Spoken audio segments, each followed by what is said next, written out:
حضرت معاذ بن جبل رضی اللہ تعالی عنہ نے عرض کی رسول اللہ صلی اللہ علیہ وسلم کی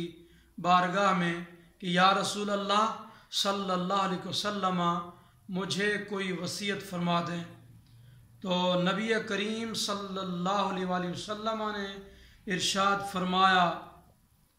اللہ تبارک و تعالی کی عبادت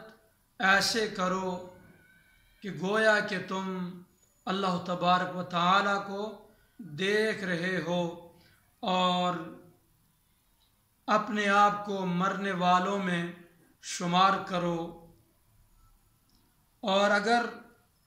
اے معاذ تو چاہتا ہے تو میں تجھے بتاؤں کہ تیرے لیے کون سی چیز بہتر ہے۔ پھر حضور علیہ السلام نے